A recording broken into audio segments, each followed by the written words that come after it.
The first few months of dealing with Justin's death it's just unbearable.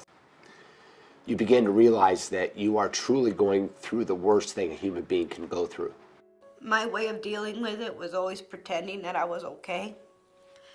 So what I would have to do is I would go somewhere where I was by myself, mostly the cemetery, and then just let my emotions out there. The first few weeks after Riley died was I would call the daze phase. It's the same as it was with the initial diagnosis. You're exhausted, you have no sleep, you're on adrenaline, you're in the robot mode. It's like I'm functioning, we had so many people left over and family, and I knew it was going to be hard once everybody was gone and you're all alone in the house. And I didn't have Riley anymore. So it was hard. Getting used to living without your child is something that no one is prepared for. We don't know how to do it. After Taylor died was horrible. She was my only child. Just the stress of trying to figure out how you're going to continue moving forward. How am I going to get past this? The early weeks, it's all about the memorial and how you prepare for the memorial, and so that gave us work to do. And then after the memorial, there was no more work to do. And getting used to living without Justin every day.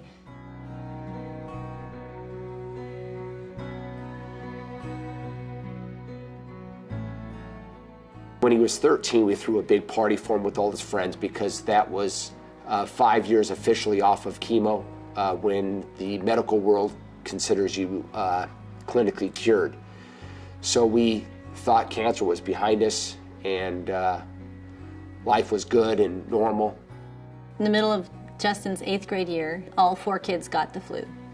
And the baby got better, his fever went away, Joelle got better, Jessica got better, but Justin's lingered. His fever didn't go away and his lymph nodes started to swell, and we had his blood drawn and it was discovered that his leukemia was back. 1 week before his year birthday, he had a seizure. They came up with the possibility of him having Alexander's disease, which is white matter disease. It's a degenerative, progressive. As time progressed, the disease progressed and basically got to the point where he lost the ability to do everything. And Robin hung up and he pulled me into the van after that and said, Riley has leukemia. And I ignorantly said, what's that? I didn't even know what it was. And he said, cancer. They gave him a 50% chance right away, right when we went to the ICU. They figured it was lymphoma, but they wasn't sure which one. And eventually concluded that it was, I guess through trial and error, I think they concluded that it was non-Hodgkin's lymphoma. His physician came and told us that Justin was developing a problem called adult respiratory distress syndrome, and fluid was filling his lungs, and that we really needed to prepare ourselves, that Justin was likely going to be intubated and he wasn't sure he was going to survive it. That day, he did pass, and we started the process of adjusting to life without him. When we got closer, that the disease had progressed quite a bit. I could feel in him where he was holding on. So I did at that point start talking to him and letting him know that it was okay for him to go. Almost felt like he was holding on for me. And so I needed to let him know that it was okay. In a way, it was a relief because he had been through a lot. And I knew the time had come for him to rest, but it was very difficult. There's an emptiness that a part of you is gone.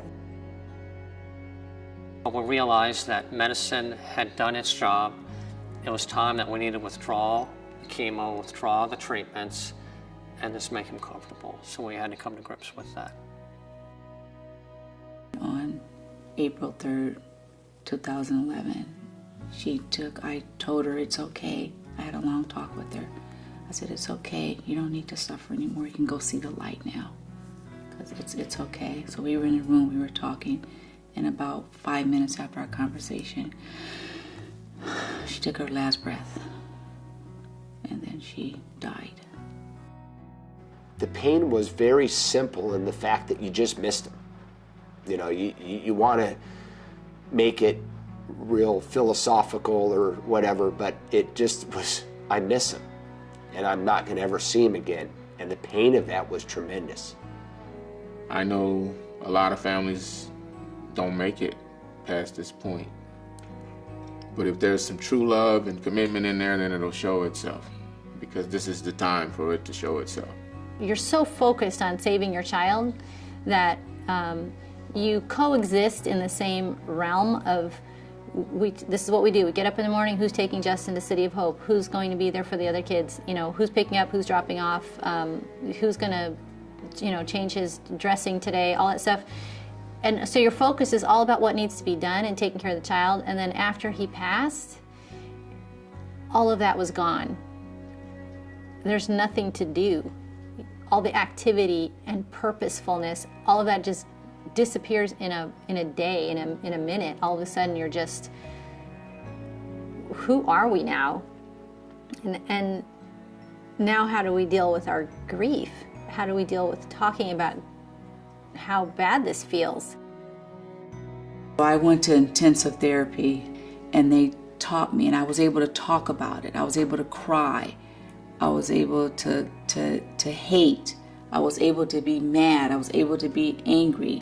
I was able to go through all the emotions and all the feelings that you needed to go through when you're grieving. Dave and I grieved very differently. Dave was much more private about his grief. At the time, I didn't know how people would cope with the death of a child, and I realized with time that everybody did differently. My wife and I read some different books that helped us understand that. Yeah, I thought everybody just did the same way, and it was painful and hurt, but I realized through reading books and through talking with friends and experiencing my own family and how we all dealt with it, that everybody dealt with it differently. And the nice thing is we seemed to be open for that, open to the fact that we all had our own ways of doing it. For my wife, it was attending a lot of grief groups and talking to a lot of people about it. For me, it was kind of burying myself in my work, keeping myself busy to not have to sit around and think about it a lot.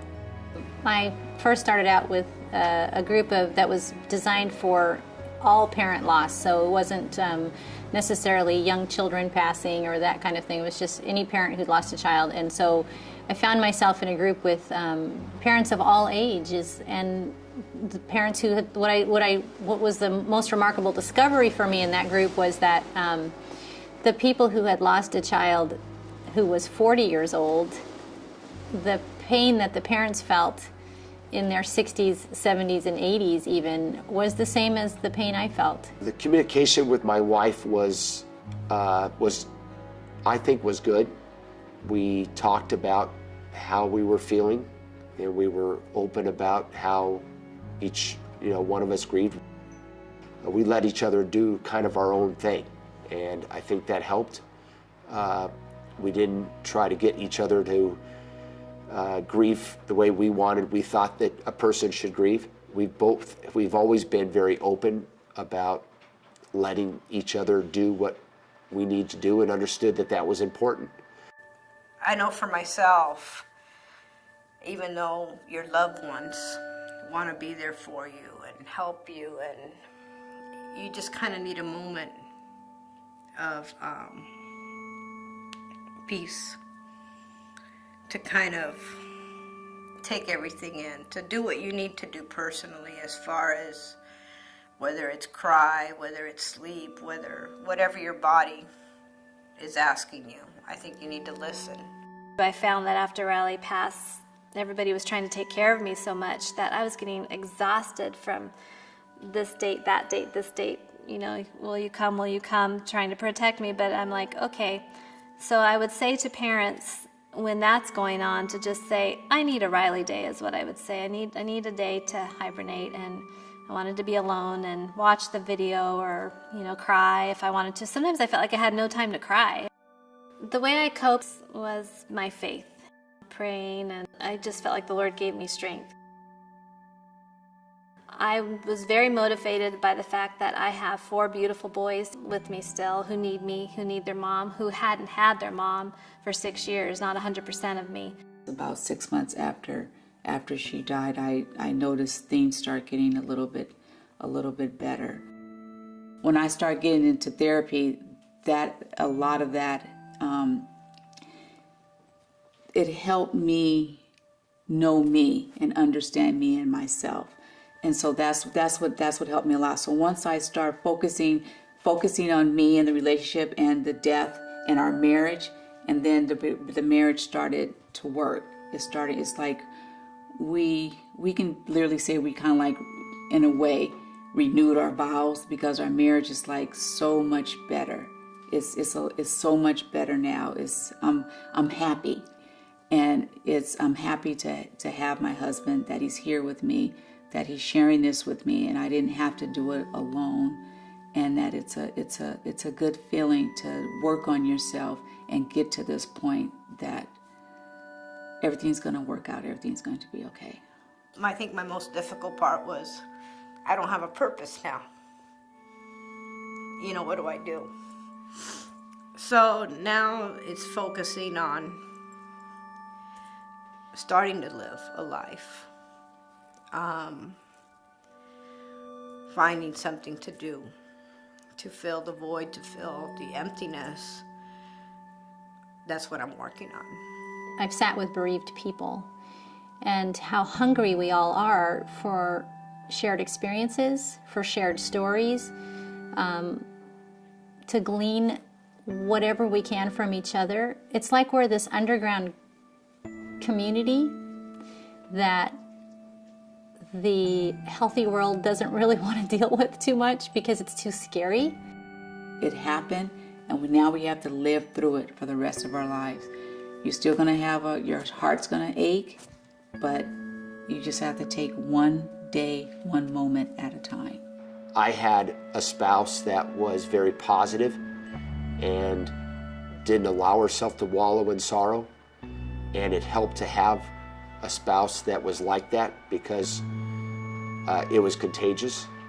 It's definitely going to be that light at the end of the tunnel. It's very, very dark at first, but the light will shine.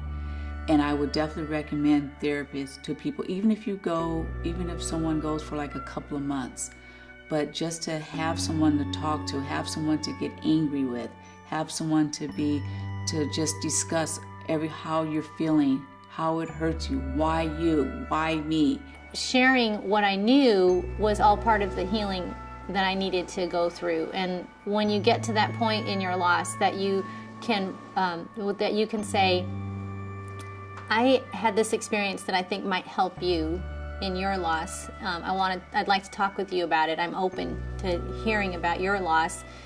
That's when, I hate to use the word beauty, but that's when you do start to see the purpose in your life and in your loss, and that's where you become free from your grief. I do have a sense of liberation in being able to use words to say, this is how my grief was, this is how my life experience was, and now this is how it is.